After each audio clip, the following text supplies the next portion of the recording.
Welcome back. Today we're announcing the winner of the MFC Feather Contest. I think everybody watching's probably heard of it, but this is the feathers that I designed with MFC. There's a bunch of colors and stuff on here.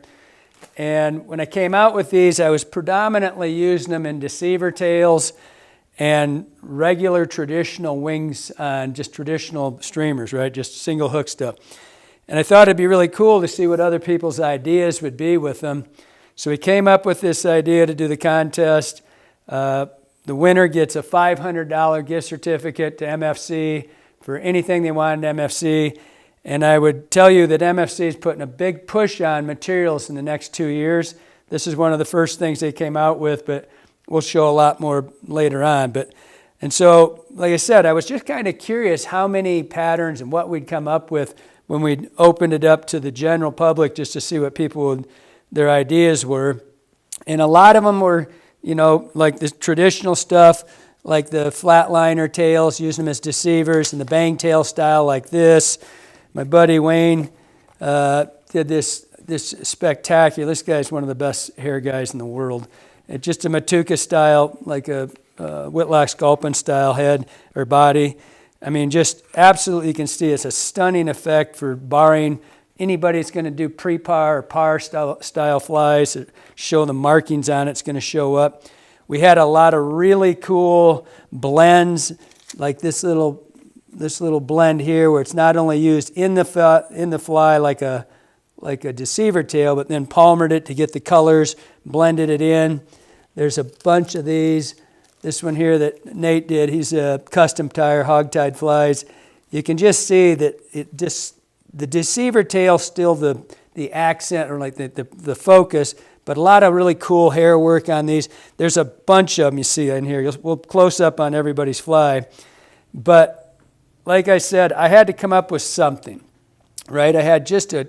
There were so many flies that were so well tied, as whenever we do one of these contests, but this one, and there's always something that comes to the top. And so as I was looking at these, I had 100 different ways I could judge it, but I just decided it had to be the most unique use of the feather. And so one of my first ones was uniqueness-wise, was this fly here.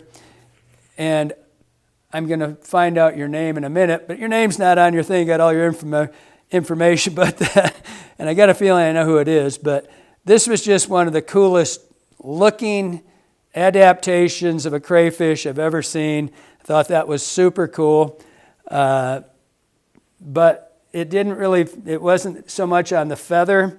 And then we had several other styles that came in here. One of the guys that worked here, Nate, had these, which they blended in the colors really cool.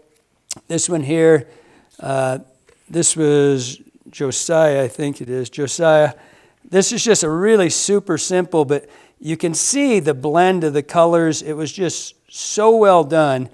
And the accents, again, what we were looking for with this, there's just a multitude of them. So then we went through, like I said, this was when I first saw it, I thought, wow, that's super clean. It's got everything going for it that, very unique.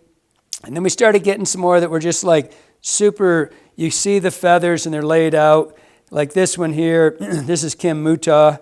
And a lot of people sent more than one, and I had to pick one. I didn't pick every, I decided which feather or which fly did I think, represent what they were doing. And I picked this, and it was a really clean layout with the deceiver tail. We were torn between those two flies, but not that this was just a unique use of this feather. And so it was back here, and it's still Kim's. It was a jig style fly, and it's got the rubber legs, and it's just, you can see, it's just a really unique, the feathers back there giving it the tone. But these two were like on the unique side, kind of the most, they kind of caught my eye right out of the gate. Of course, a lot of them just have really exquisite hair work, which catches you, and just nice, beautiful lays, like this saltwater bug has just got a beautiful lay to it. But then all of a sudden, as always happens in this thing, one fly comes to the surface. This fly, first and foremost, when it gets wet, what you should see right out of the gate is how well the feathers are laid on the fly. And that's just the beginning. But then there's rubber legs laid in here, perfectly blended. The blends of this marabou is unparalleled. And so I kept looking at that. And then I took the fly, because I don't like to touch the flies too much. I don't like to beat them up. But then we started looking at the head on this fly. And Steve's a very accomplished tyer. He's been here before. And so when you start looking at this, this is what sold me on this is, by the way, the winning fly. Come back here. Don't like to touch them, but don't mind dropping them. All right. So, and it came down to the uniqueness of the use of the feather. That was supposed to be what it was. So it's just a flat wing fly for here. But when you look at the head, and I mean, we're going to have a lot of close-up on this, but what I want you to see is there's a layer of 3 different feathers on this head to make this incredibly well-shaped head with the eyes. Lays the feather in, no materials up onto the flat wing style. So when this fly gets wet, the blends are going to be incredible. It's going to have a perfect shape. It's going to follow that right down the head. But now I want you to see this head, because I truly think it may be one of the most unique and maybe one of the best done heads I've ever seen. I'm going to start on the bottom and work my way up. We've got a Amherst feather, Lady Amherst right here, giving me the throat. Going down, you can see it lays in here. Then I think this is a partridge feather. It's hard for me to tell. I think this is a partridge back, maybe a covert feather. I can't tell for sure. And then the top of the head is the feather itself. The stem goes right down to the eye, creates that dark line, and fades right into the back of the fly. It was just, and you look at the other side, you got the same thing. You got your underthroat, your cheek plate, and then the dark part of the head that drops in. That's one of the most unique heads I've ever seen in my life. And I absolutely loved the layers of this marabou. When you look down that, it is just absolutely perfect. Everything lays, nothing's overdone. Feathers lay right over top themselves. And so from a unique perspective, not only the set of the feather and showing the feather, but using it as part of the head, I thought that was kind of the showstopper for me. And so Steve Parrish, it's not his first time winning with us. He's had other things. Incredible fly.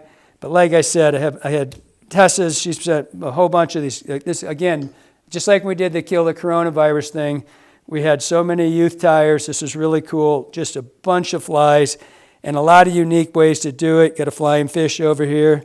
Look at this thing. Pretty cool.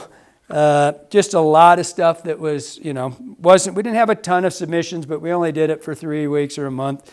And so, but we got a lot of really cool, I hope when you look at it, you can steal some ideas, get some really ways to work with them, because there's a lot of really incredible blends in here. And I think if you look at it, you'll see a lot of ways to maybe up your game on, using the feathers or any feather that you like. But at any rate, Steve's going to win a $500 gift certificate to MFC for anything they want that MFC produces. I appreciate everybody sending in your flies. It was a great time. Take a look. You'll see your fly out here, and thank you very much.